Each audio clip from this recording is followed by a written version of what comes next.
Netcasts you love. From people you trust.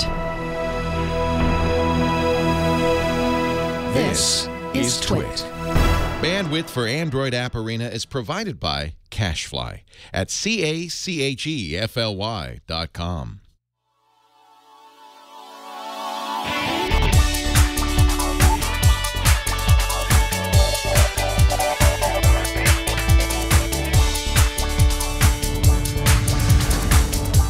This is Android App Arena, Episode 1 for Friday, June 13th, 2014. Puzzle games. This episode of Android App Arena is brought to you by lynda.com. Learn what you want, when you want, with access to over 2,400 high-quality online courses, all for one low monthly price. To try it free for 7 days, visit lynda.com/arena. That's lynda.com/arena. Hello and welcome to my first ever episode of Android App Arena. My name is Jason Howell, and those of you who have watched All About Android, which is my other Android show on the Twit network, know that every week we hold a contest pitting apps against each other in a battle of the best. Think of this as an extension of that. Each week, I'm going to focus on a few great apps currently available for Android. Sometimes I'll cover a particular theme, say note-taking apps, photo editing apps, even platformer games. Sometimes I'm going to go one-on-one with a developer and just kind of chat to them about just the hottest apps that they have in their arsenal and give you the inside scoop on what it takes to build great apps for Android. And I have a whole bunch of other ideas to throw into the mix as well. Now, every week will be a little bit different. I'm going to stay true to one key goal, though. I'm going to deliver to you a bunch of great apps that you can install on your device and hopefully find as enjoyable and useful as I have. So let's waste no more time. Now that you know what Android App Arena is all about, it's time to dive into today's first segment. At least once a month, I'm going to take a close look at some of the best games to hit Android in a segment I call Game On. Now, I know that may sound familiar to Twit fans, so I hope you'll excuse my resurrection of the title. I did check with OMG Chad, and he's cool with it. Today's Game On focuses on puzzle games that rock my world. First up is a new puzzle game called Monument Valley, and it has a visual style unlike any other game that I've played. Monument Valley is highly architectural in its approach, and really it reminds me of the three-dimensional art of M.C. Escher. Columns turn into pathways that turn into moving blocks. It requires you to bend your perception in order to navigate the levels. You are a silent princess trying to make your way through a number of hulking three-dimensional spiraling castles and towers. Turning cranks rotates the playing field to reveal new pathways and, sometimes more importantly, new perspectives to what you've already seen. Gravity works in all directions, so depending on the level, up could very easily not really be up at all. Levels do take a reasonable amount of time to maneuver, particularly as you work your way through the game, but the soothing soundtrack helps lull you into the perfect mood for problem solving. And though it's a tad short and pretty easy to conquer in less than a few hours of concentrated gameplay, this is one of the best puzzle games I've played on Android to date. As far as I'm concerned, it's a must grab. $3.99 in the Play Store. Get it, you won't regret it, though it may make your brain hurt just a little bit. Now, speaking of unique visual style, here's a puzzle game that adds a nice element of adventure to the mix. It's called The Room 2, and it's a dark and cryptic journey into physical 3D environments. You start your quest in a dark room, lightly stocked with a few gizmo doohickeys and a couple of cryptic letters. Using standard motions like pinch to zoom, swipe to tilt, you can basically maneuver through the immediate environment to take a closer look at the items that surround you in an effort to reveal even more, well, confusing items. The block might fit into a puzzle, that you find on one level. The key might open a door that contains the clue to handwriting that's thrown up on the wall on the other side of the room in another level. These glasses might enable you to see invisible handwriting that contains the password for a particular padlock. It's all very confusing and very cryptic. And success in The Room 2 hinges entirely on your curiosity and exhaustive analysis of the objects that surround you. It's one of those games that might be somewhat easy to just throw your hands in the air and admit defeat after 10 minutes of searching for that one mysterious item that will allow you to continue onward, but stick with it. You'll find it eventually, or it may hit you upside the head like a ton of bricks. And don't you just love those, now I get it, duh moments when you're playing games like this. The environments are skillfully designed, and the whole game has a disturbing sense of foreboding. It makes it a lot of fun, if not a bit unnerving. Like a horror film that you want to turn away from, but just can't bring yourself to do it. The Room 2 costs $2.99 in the Play Store, and if you like what you see, it's obviously a sequel, so check out the critically acclaimed Part 1 as well. Now, for a different kind of puzzle game entirely, and one that requires a little bit of mathematical brain power, check out Threes. Now, I will admit, I'm not a huge fan of numbers, so games that revolve around them don't always grab my attention. But Threes only took a short amount of time for me to understand that this isn't hardcore mathematics at all, just good, clean numerical fun. You're presented with a grid of boxes, and a series of tiles appear with different numerical values on them. Numbers 1 and 2 can only be merged and added with each other. They are red and blue, so pretty easy to tell.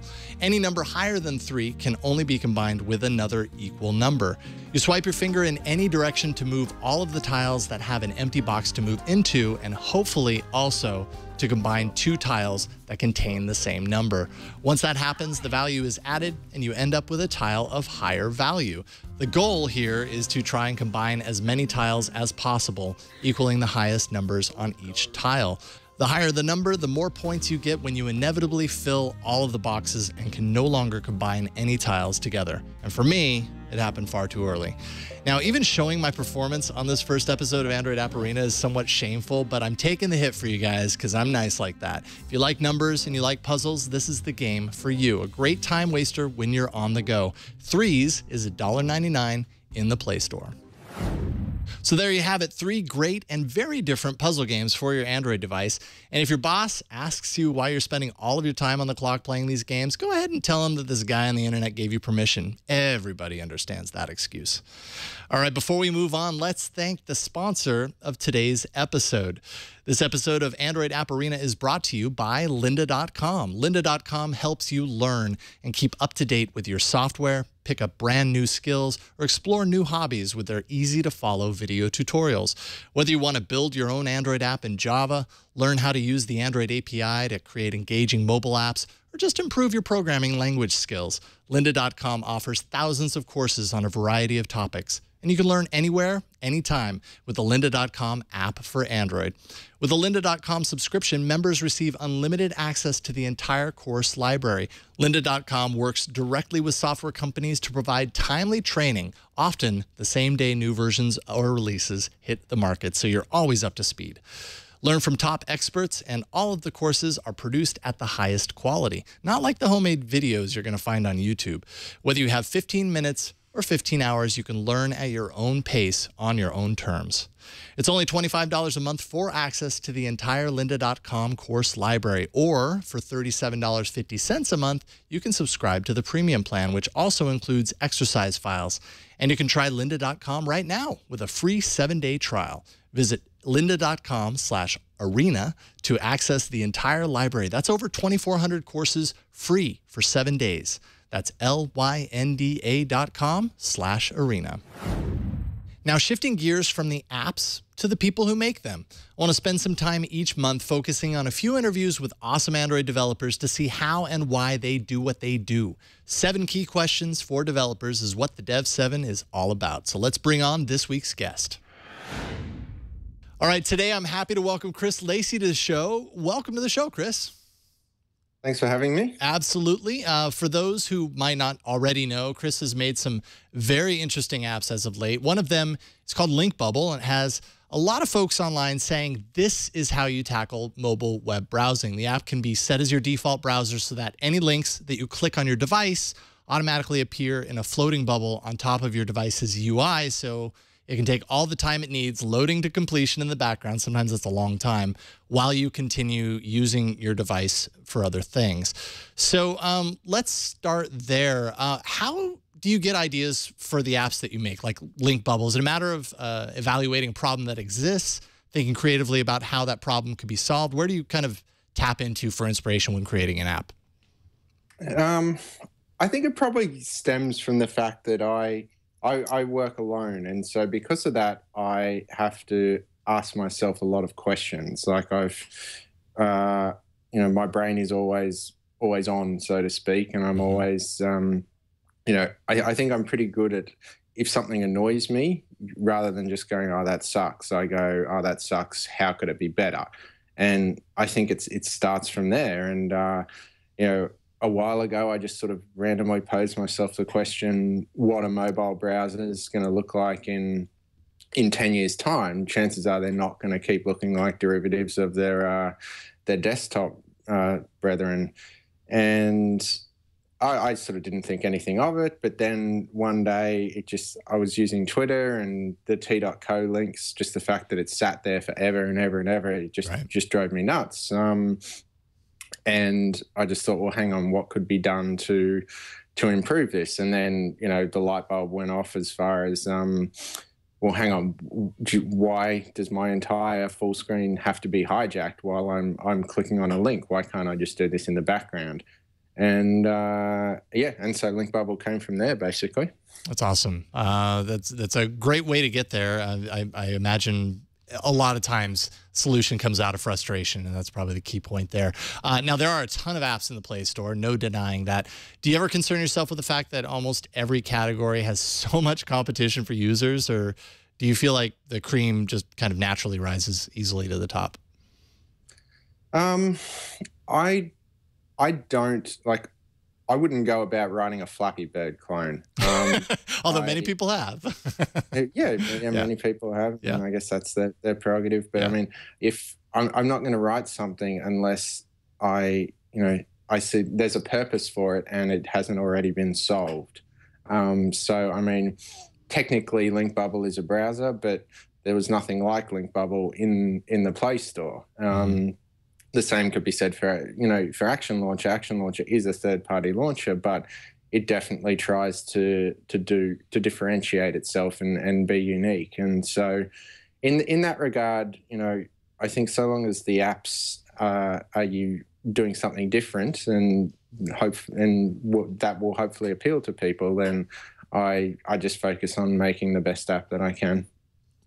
How kind of along those lines now? I mean, when you released LinkBubble, I had not seen anything like it. Now there are other apps that kind of do similar floating browser style things, very similar to LinkBubble. How do you feel about creating something unique and then seeing others kind of take that idea and run with it?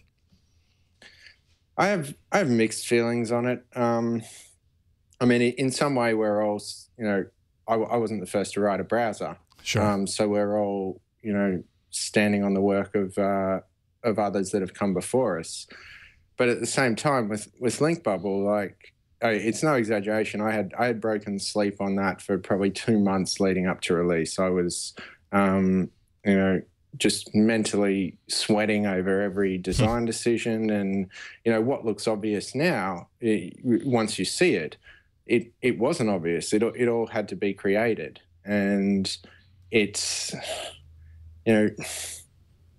It can definitely feel a little bit like a kick in the guts when someone just comes along and just lifts it verbatim, and all that hard work that you've put into it is sort of lifted off like that. But I don't know. There's I guess you take it as a form of flattery. There's very little you can do. Right. Now, kind of shifting gears a little bit to kind of the support angle, how do you tackle support? I imagine support has to be a very difficult thing to provide when you're a one-person team, right? And you're creating an app that potentially hundreds of thousands of people are suddenly using. Is it pretty overwhelming to deal with that level of support? And where do you draw the line? Yes, in a word.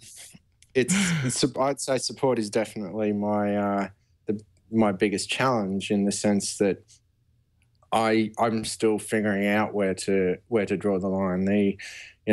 I buy apps, and sometimes I send emails, and I send emails with the hope of getting a response. But at the same time, it's very, very tough. It's just me, and the reality is that if I spend 5 minutes on an email, that's 5 minutes I'm not coding. And and that really adds up. Once Action Launcher 2.0 went out, I tried for a while to answer every support email, and if I was compiling code, then I'd flick to the support emails and stay on top of them. But it snowballs, and as soon as you respond to one, then that breeds further responses and that sort of stuff. And soon I'm spending an hour a day just on support, and that's almost 5 hours a week. That's not an insignificant amount of time, and it just gets really, really tough. I can't afford that time, basically, without compromising the speed that I deliver updates and new apps. So my current solution is to I've invested a bunch of time writing in-app FAQs, which answer the vast majority of questions. And I've sort of promoted them higher in the settings now, so that hopefully they get read a bunch more. And then I try and write helpful automated responses, but it's it's very difficult for me to spend the time when someone said, hey, I think you should add these 3 features. And, I've had those 3 features, suggested to me literally 100+ times, and I add them in the FAQ saying that, yes, I've heard them. It's just, I just can't really justify the time spending, engaging on that. As much as that sounds, douchey or whatever, it's very tough. I would love to, if the apps can grow a bit more, then I can probably, maybe bring someone on, a community manager or something like that, and have that person sort of deal with that. But I'm not quite there yet. Yeah, particularly when you're a one-man team running the whole show, has to be incredibly overwhelming. And I imagine it's a fine line to walk between giving the users of your app the information that they're looking for, maybe presenting it, like you said, tweaking it so that it shows to them in different ways, versus showing people that don't need or don't want to see it something that suddenly they're like, well, why are you showing me this? I already knew this, or whatever. I feel like I'm being put out because I have to read this text, and that's not what I'm here for. So you can't please everybody in this world, I suppose, is what I'm saying. I think that's been a really strong lesson that I've learned, is that it's literally impossible to please 100% of the people 100% of the time. You cannot do it. So you just have to, I guess, do what you think is right and best for all your users as a whole, and I think that's about the best you can hope for. Sure. And then what about legacy support, real quick here? Older devices, older apps. I mean, at what point do you say, all right, like, are you following percentages as far as install base, or? I definitely look at them in the Play Store, but all my apps require ice cream sandwich and above. So makes it easier. Well, I guess LinkBubble requires Jelly Bean because it uses some APIs that only came online there. But I don't have too much to do there as far as gingerbread and that sort of stuff. Sure. Okay, well, that makes it easy then. Now, you have the LinkBubble beta program set up through Google's beta testing program that it announced at last year's Google I/O about a year ago. What are your thoughts on the tool? Did Google cover the bases with the program? Are there things that could be added to make it more useful to developers? How do you feel about that? I think it's a great tool. My biggest beef is the fact that it takes 2 hours to roll out. Especially when you're dealing with a beta, you want people using it right now, not in 2 hours. So I would love to see that that time evaporate, and it'd also be pretty handy if they showed some stats as far as, okay, this beta's been installed on X number of devices and that sort of stuff. But generally speaking, it's a pretty great tool. I've got Google have done a good job with it. Excellent. All right, and the last question almost always has to be: are you working on anything? Cooking anything up? What can we look forward to in the next coming months? Yes, in a word. I've got at the moment I'm in a frantic rush trying to get LinkBubble and Action Launcher updates out before I head off to I/O, so that they'll both arrive next week.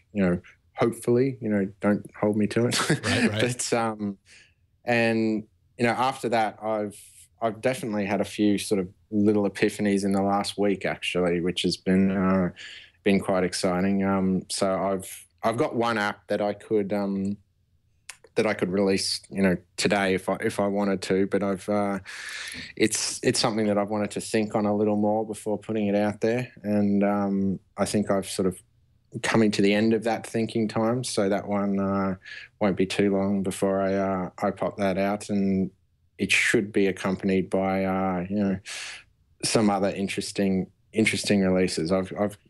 I'm hatching a plan there, which may be madness, but we'll find out in the weeks after I.O., I guess. Right on. So then, in other words, there's plenty to look forward to, and I know I'll be following. I've really just been a huge fan of LinkBubble, and it really has done what you've hoped for it, at least for me, in making me realize just how much time I stare at a web browser while it's loading a page when I'm not using it. And I'm like, man, this is just such a waste of time. It drives me nuts whenever I pick up the iPad. It's a waste of my time when I click a link to wait for that link to load. Yeah. It's, I could be using that time. Like, who wouldn't want to keep reading Twitter rather than watch a web page load? I think the value proposition is very clear there, and it's very obvious once you become aware of it. So yeah, I'm pretty proud of LinkBubble for sure. Hey, one real quick question from the chat room, because I think this is good. Whoever in the chat room says, as a single developer, how do you keep up with multiple apps? Do you spend time on whichever one has your interest at the time, or do you split your time evenly working on all of them? I don't have a hard and fast rule. I definitely wasn't working on Action Launcher for a while there while I was closing out LinkBubble, because LinkBubble just took longer to close out than I thought it would, but that's always the case. Sure. But this week, for instance, I'd say I've spent equal time on both apps, but both are getting to the point where the more time I spend with them, the more I think of how I could make them better still. So I'm definitely thinking that it might be good if I could if I had some help writing them. So I'm figuring out how that might work and that sort of stuff. So I don't know if any budding Android developers are watching this and are potentially interested in that, then get in touch. Right on. Well, that leads perfectly to kind of wrapping up here. Chris Lacy, it's been a pleasure having you on the premiere episode of Android App Arena. I'm really super stoked to have you on here. How can people get in touch with you if they're interested, and where can people kind of follow your work online? I'm pretty visible on both Google Plus and Twitter. And my Twitter's set up so that anyone can DM me. So they're generally the best ways. Cool. That's Chris M. Lacy on Twitter, and just search for Chris Lacy on Google Plus. Yep. Awesome. Well, Chris, thank you so much. It's been a pleasure. Thanks for having me, Jason. All right, and finally, each week we'll end the show by highlighting a notable new app or game release. Now, obviously, as much as I would love to cover every single new app on this show, I have to pick and choose. And this slot will always be selected from a pool of top apps released very recently that are absolutely worth knowing about. So what's hot to Trot right now? Well, those of you who've used the old Wikipedia app for Android for very long probably don't need me to remind you why a redesign might be necessary. The old app was basically a shell for the site and lacked features and a certain polish and finesse. And so the folks at the Wikimedia Foundation decided to redesign the experience and launch Wikipedia Beta to the Play Store, entirely separate from their original app. So yes, both versions are available in the Play Store, which can be a little confusing, but basically all you need to know is this is more or less a fully functional preview of the changes that will hit the official app sometime soon, so keep them both installed for now. They really got it right with this one. It's now fully native, and it shows the hamburger menu on the left side, gives you a number of slide-out options. You can log into your account if you have one, check out your history, manage your bookmarks, or my favorite, display an entry entirely at random. See, when I was a kid, I loved to go to the library, grab an encyclopedia volume off the shelf, and just open up to a page and read about whatever appeared there. Here's the digital equivalent. Wait, you do know what an encyclopedia is, right? Anyway, when you're reading an entry, you can hit the index button at the top to slide out a navigation tree, making it super easy to jump to whatever section of the entry you wish. And as Wikipedia is a resource that everyone the world over can enjoy, there's an option to switch between languages. And finally, what Wikipedia experience would be complete without an easy search field up top that begins to populate results as you type, complete with thumbnail images. The app is simply a joy to use in comparison to the old one especially, and with every search I feel my memory of the old version fading away like Marty McFly at the Enchantment Under the Sea dance. Wait, you do know who Marty McFly is, right? Well, good news for you, you can look it up on your Android device with the new Wikipedia Beta app. So that's it. Episode 1 of Android App Arena is history, folks. We want this show to be both a resource and a sounding board for great apps that you discover in your Play Store adventures. Share your app suggestions by sending an email to arena@twit.tv. Also, you can take part in our subreddit at androidapparena.reddit.com. There I'll post categories for upcoming episodes for you to either add your favorite apps to or simply vote up apps that were already added. It's a great indication to me to know what apps you think are worth taking a closer look at. There's a Google Plus community for the show, so do a search for that, you'll find it. And of course, you can always find the show on our site at twit.tv/arena. There you can choose to download or subscribe to the show in your favorite podcast receptacle of choice. And finally, be a part of the live component of this show by tuning in on Fridays at 1 p.m. Pacific at live.twit.tv, where I'll be hosting a viewing party of each week's episode and be on hand to answer any questions you might have about all the terrific apps showcased each week. Though, and I hate to say it because we just launched the show, next week's episode will not have a live component because, well, I'll be away on a much-needed vacation. But have no fear. A brand spanking new episode of Android App Arena will be published that day, so you won't miss any app goodness in my absence. Just make sure you're subscribed, and you'll see it in your feed like magic. All right, that's it, folks. Thank you so much for joining me on this premiere episode of Android App Arena. I'm Jason Howell, and we'll see you next week in the arena.